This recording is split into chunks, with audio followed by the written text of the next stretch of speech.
സംസ്ഥാനത്ത് അതിതീവ്ര മഴ തുടരുന്നു.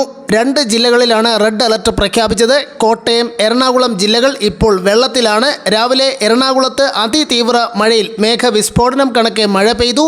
എറണാകുളം നഗരത്തിന്റെ വിവിധ ഭാഗങ്ങൾ വെള്ളത്തിനടിയിലാകുന്ന ദൃശ്യങ്ങളാണ് പുറത്തു വന്നത്. ഉച്ചകഴിഞ്ഞ് ഈരാറ്റുപേട്ട അടക്കം കോട്ടയം ജില്ലയുടെ വിവിധ മേഖലകൾ വെള്ളത്തിലായി. കോട്ടയം ജില്ലയിൽ വിവിധ പ്രദേശങ്ങളിൽ ഉരുൾപൊട്ടൽ ഉണ്ടായതാണ് കനത്ത നാശനഷ്ടങ്ങൾക്ക് വഴിവെച്ചിരിക്കുന്നത്. ഡീറ്റെയിലായി വിവരങ്ങൾ നോക്കാം. വരും മണിക്കൂറിൽ മഴ ശക്തമാകുമെന്നാണ് വിലയിരുത്തുന്നത്. എല്ലാ ദിവസവും അപ്ഡേറ്റുകൾക്ക് ചാനൽ സബ്സ്ക്രൈബ് ചെയ്യാൻ മറക്കരുത്. കൂടുതൽ ആളുകൾക്ക് വിവരങ്ങൾ എത്തിച്ചേരാൻ ആദ്യം ഒന്ന് ലൈക്ക് ചെയ്ത് കാണാൻ ശ്രദ്ധിക്കണം. മീനച്ചിലാർ പ്രദേശത്ത് ജാഗ്രത.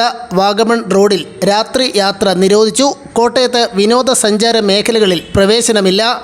കോട്ടയം ജില്ലയിൽ അതിതീവ്ര മഴ കനത്ത നാശം വിതയ്ക്കുന്ന സാഹചര്യത്തിൽ ഭരണകൂടം ജാഗ്രതാ നിർദ്ദേശം ശക്തമാക്കി. അതിതീവ്ര മഴയെ തുടർന്ന് മീനച്ചിലാറിൽ ജലനിരപ്പ് ഉയർന്നതിനാൽ മീനച്ചിലാറിന്റെ ഇരു കരകളിലുമുള്ളവർ ജാഗ്രത പാലിക്കണമെന്ന് ജില്ലാ കളക്ടർ അറിയിച്ചു. കോട്ടയം ജില്ലയിൽ മഴ ശക്തമായി തുടരുന്ന സാഹചര്യത്തിലും വരും ദിവസങ്ങളിൽ മഴ രൂക്ഷമാകുമെന്ന മുന്നറിയിപ്പുകൾ ലഭിച്ചതിനാലും ജില്ലയിലെ വിവിധ വിനോദസഞ്ചാര കേന്ദ്രങ്ങളിലേക്കുള്ള പ്രവേശനവും നിരോധിച്ചതായി കളക്ടർ അറിയിച്ചു. കോട്ടയത്തെ വിവിധ മേഖലകളിൽ വലിയ നാശനഷ്ടമാണ് ഇന്നത്തെ മഴയിൽ റിപ്പോർട്ട് ചെയ്തിരിക്കുന്നത്. തലനാട് മണ്ണിടിച്ചിലിൽ 2 വീടുകൾ തകർന്നു. കാഞ്ഞിരപ്പള്ളി ഈരാറ്റുപേട്ട റോഡിൽ പലയിടത്തും വെള്ളക്കെട്ട് രൂപപ്പെട്ടു. ഈരാറ്റുപേട്ട നടക്കലിൽ താഴ്ന്ന പ്രദേശങ്ങൾ വെള്ളത്തിലായി. നിരവധി കുടുംബങ്ങളെ മാറ്റിപ്പാർപ്പിച്ചു. പാല നഗരത്തിലടക്കം വെള്ളം കയറിയിട്ടുണ്ട്.